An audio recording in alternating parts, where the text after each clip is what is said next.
Comme beaucoup d'entre vous, je suis convaincu que le processus d'effondrement de notre civilisation industrielle, pétrolière, globalisée, est en cours. Pour nous, occidentaux, habitués à avoir le ventre plein et au confort de nos nids douillets, la chute peut être brutale. Face à ce risque, j'ai choisi d'agir. Pour moi, pour mes proches, pour ne pas faire partie du problème, mais de la solution. Et si on s'y mettait ensemble ? Mon fils a 18 ans, mais il ne s'intéresse absolument pas à tout ce qui touche de près ou de loin au survivalisme. Lui, il est insouciant, il a envie de vivre sa vie de jeune homme et c'est bien compréhensible. Mais si un jour nous devions évacuer en toute hâte la maison, j'ai deux options. Croiser les doigts et espérer qu'il va constituer très très vite en moins de 2 minutes son sac lui-même, ou bien lui avoir préparé un tout petit sac au cas où il en ait besoin un jour, et c'est l'option que j'ai choisie. Ce sac, j'espère qu'il ne servira jamais. C'est un sac bon marché, un sac de rentrée des classes en tissu, donc tout ce qu'il y a de plus banal. Il n'a que 2 poches, 2 bretelles, voilà, un sac qui a dû peut-être coûter 10-15 euros. Sac à dos. Et là, tous les parents de ma génération me détestent. Et on est parti pour le grand déballage. Allez, allons-y. Alors, pour vous montrer bien la petite poche à l'avant. Qu'est-ce qu'il y a dedans ? Eh bien, il a déjà des petits amuse-bouches si il a besoin pendant notre trajet ou notre voyage de grignoter. Il a du gel hydroalcoolique pour rester propre. Il a des chewing-gums. Pareil pour le voyage.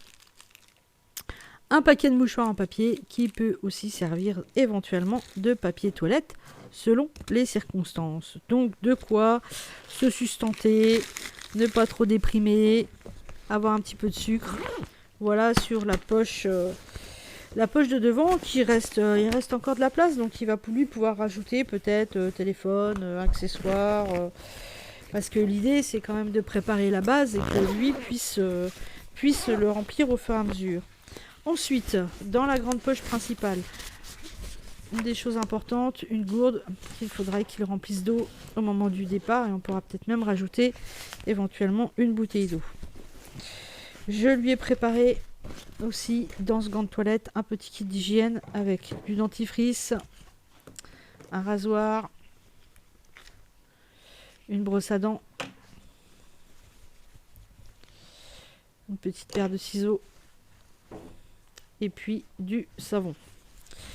Voilà de quoi prendre soin de lui pendant au moins 24-48 heures, peut-être un peu plus selon les circonstances, parce qu'on ne sait pas trop quel type de circonstances va nous amener à prendre ce sac. J'ai aussi préparé un petit kit de feu avec un briquet, 2 bougies chauffe-plat, une boîte d'allumettes. Ça prend pas trop de place, en espérant qu'il n'en ait pas besoin, parce que s'il a besoin d'un kit de feu, c'est vraiment qu'on est en galère. Je lui ai aussi préparé un jeu de cartes, pour puisse s'amuser. Oui, je sais que c'est pas un bébé qu'il a 18 ans, mais quand même. Là, c'est une carte avec les numéros utiles.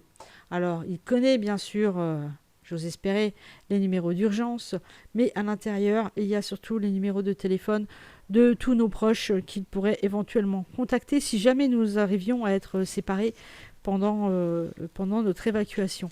Et puis un petit calepin pour prendre des notes.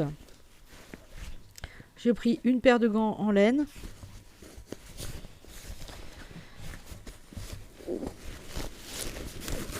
Une pochette avec pas mal de choses dedans. Ça, je vais vous en faire une revue complète de cette pochette. Une écharpe. Un kit d'alimentation avec du sucré, du chocolat, des encas, du thé, enfin de différentes choses qu'il va pouvoir consommer et avoir des calories s'il en a besoin, sachant que dans mon propre sac, il y a le nécessaire pour manger en famille, ce que j'espère qu'on ne sera pas séparés en cas d'évacuation.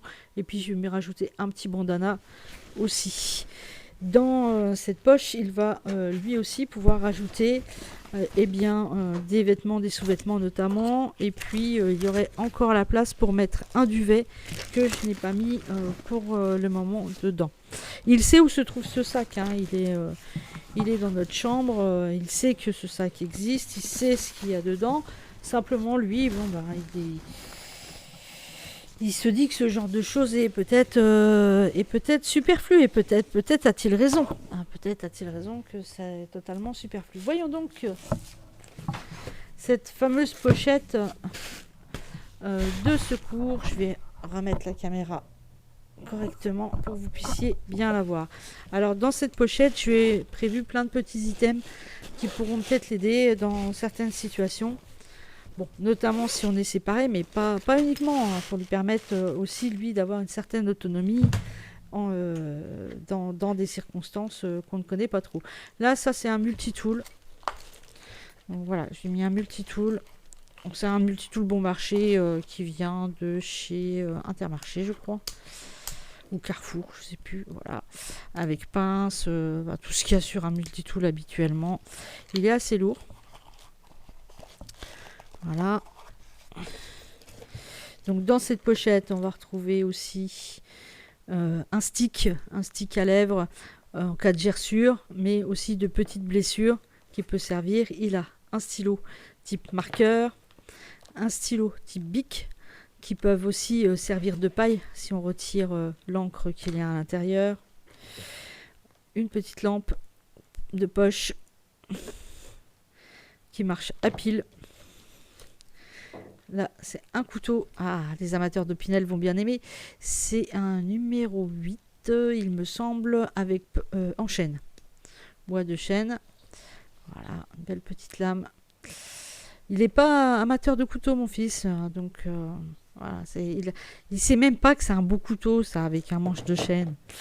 Voilà, on n'a pas tous les mêmes passions. Je n'ai pas mis un Victorinox. Il est venu avec nous au magasin Victorinox, mais il est pas intéressé, pas passionné. Mais je lui ai quand même mis un équivalent, un couteau type Victorinox, qui n'est pas un vrai, avec pas mal d'outils fonctionnels qui va pouvoir compléter éventuellement le multitool. Un briquet avec du duct tape dessus. Je lui ai quand même mis ça, parce que j'en ai plein j'en ai plusieurs, en tout cas, des petits Fire Steel. Il s'est entraîné avec nous à les utiliser, parce que ça fait partie des trucs fun qu'on peut faire les soirs d'été en famille, de s'entraîner à faire du feu avec ce type d'instrument.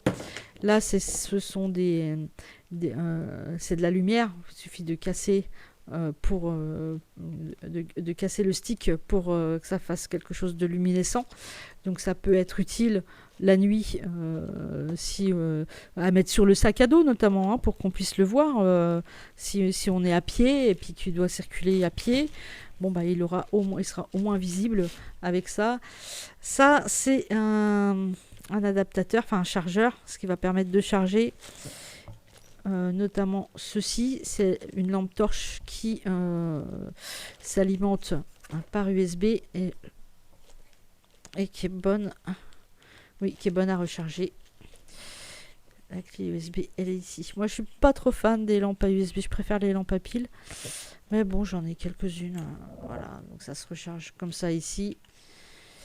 Donc il faut que je vais la mettre de côté d'ailleurs, parce que du coup, c'est aussi pour ça que c'est bien de faire la revue des sacs. Ça permet de savoir où en est le matériel. Est-ce qu'il faut recharger les choses? Je vais le recharger. Ici, j'ai un sac poubelle extrêmement épais qui pourra servir ou de contenant, ou de mini bâche pour mettre au sol, ou de sac poubelle, peu importe. En tout cas, c'est bien, ça coûte rien. Alors, c'est du sac poubelle de travaux, hein, très épais. Donc ça coûte rien et éventuellement ça pourrait dépanner. Dans la partie là, centrale, j'ai mis un petit peu de paracorde, pas grand chose, des serflex, ça c'est pour le bricolage, une mini trousse de secours avec quelques médicaments, quelques pansements, vraiment la base pour qu'il puisse faire un petit, tout ce qui va être bobologie, s'en servir. Alors je l'ai fait sous vide, celle-ci, de trousse de secours. Comme ça, il a juste à l'ouvrir avec le couteau et puis pouvoir prendre les éléments qui sont dedans. Vous voyez, il y a une couverture de survie aussi à l'intérieur de cette petite trousse de secours. C'est une mini trousse de secours parce que le gamin, il ne s'intéresse pas vraiment non plus au secourisme pour l'instant, mais ça viendra peut-être avec le temps, avec l'âge, si on essaye de l'ouvrir à ce type de connaissances. Là, encore un petit peu de duct tape et c'est tout ici. Alors, dernière pochette.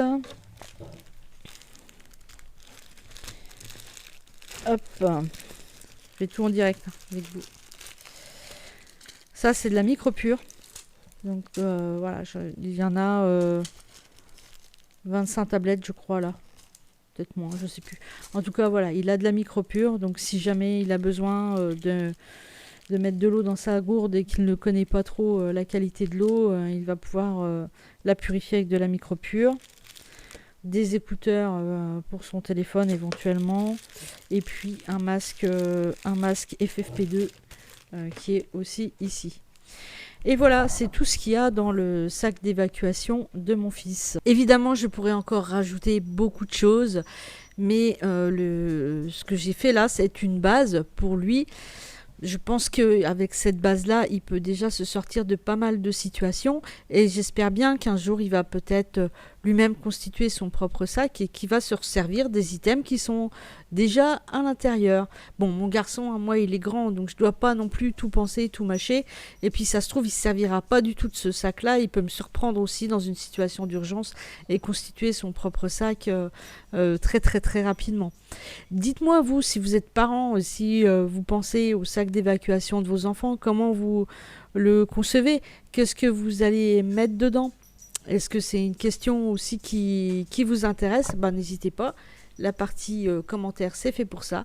Et moi, je vous dis à très bientôt pour une prochaine vidéo.